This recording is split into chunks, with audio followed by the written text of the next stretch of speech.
Hi guys, welcome to the new Body Conquest kitchen. We're finally getting off our bums and doing a few cooking videos utilising the new kitchen that we got built along with the rest of the house. It should be a little bit more presentable for all of our videos and have some better equipment. Today I'm going to do up an old favourite of mine. It's protein pancakes. I really love this recipe because it is high in protein. It utilises a different protein to what we sometimes will utilise as far as protein powders, which is whey. We're going to use a casein protein today. I also enjoy this meal because it's a desserty one. So sometimes we can feel like everything's so protein heavy that we're just eating savouries all the time, and everyone's always saying, well, when do we get to have some sweets? This one will really taste good. And there's a few tweaks in it that I find that help to improve the texture, because protein pancakes can sometimes be a little bit on the rubbery side, or if you're using whey protein, and we'll talk about that in a little bit, your protein pancakes may have a tendency to snap in half.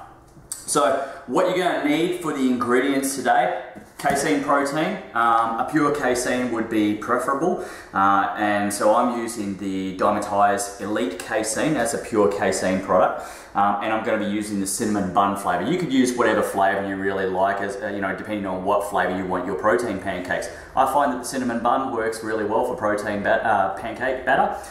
It gives you that nice sort of cinnamony flavour that works in well with just about any sort of fruit.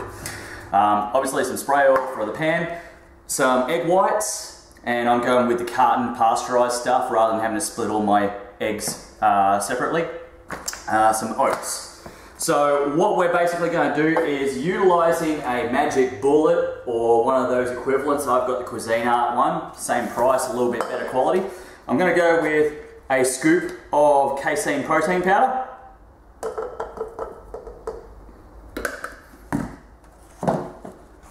And about half a dozen egg whites. I'm going to guesstimate here, but that's generally about just under half of a carton. And we're going to go with about a quarter of a cup of oats. The oats, really, I'm going with a low carb recipe here, just for those people who may not be utilising nutrient timing principles. But the oats just help with improving the texture of the pancakes themselves so that they aren't so rubbery. Giving it a little bit of oats, which will eventually blend up into a flour in here, is just going to give it a little bit of a smoother texture.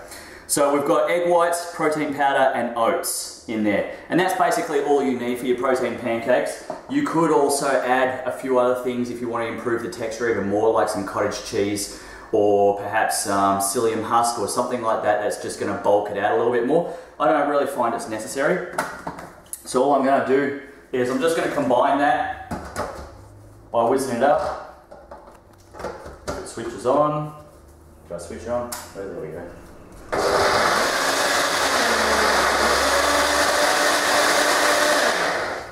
And there we have our protein pancake batter. Now, depending on the texture of your pancakes and how thick you want them, that's a little bit liquidy at the moment, but casein being the type of protein that it is, what it has a tendency to do is it thickens up over time. It's actually a curdling process, which is the benefits of casein. It's a slow digesting protein. We actually educate a lot of our clients on that sort of aspect because it's advantageous just before bedtime, because it'll digest over several hours, keeping you anti-catabolic. So while that's resting, I'm just going to switch on my hot plate and get that going up to about a medium heat before I start cooking. Now, just as a little bit of a side thing, obviously we want to have more food than just the pancakes by themselves.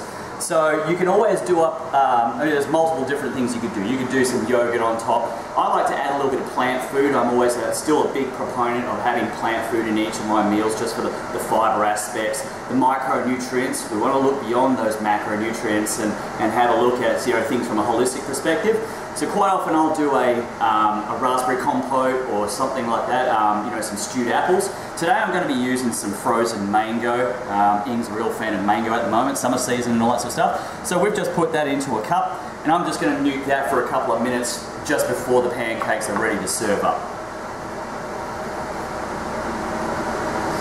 We we're getting close there. So I'll just use a bit of spray oil.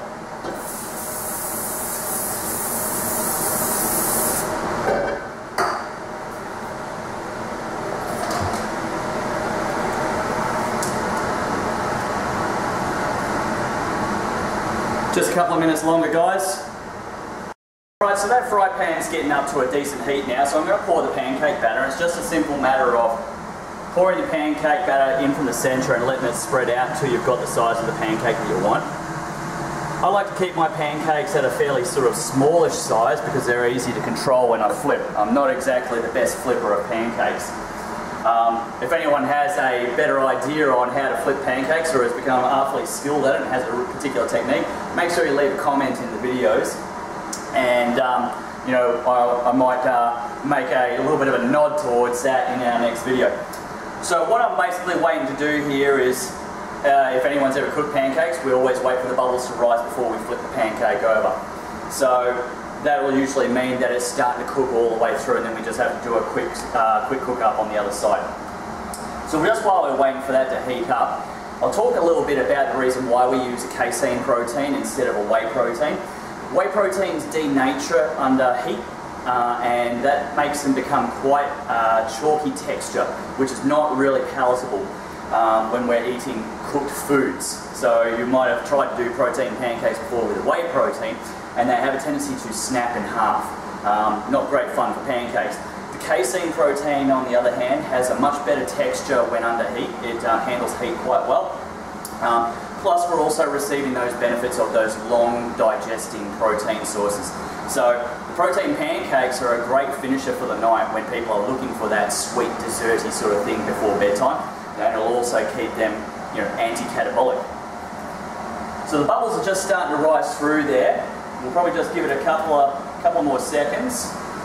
If you want to have a close look, you can see the bubbles starting to rise. So we'll just have a reach through there. And flipping over. Whoops, I've torn it. That's alright, it'll still taste alright. So we just need to give it a couple of, probably about 30 seconds on this side, and we've got a cooked through pancake.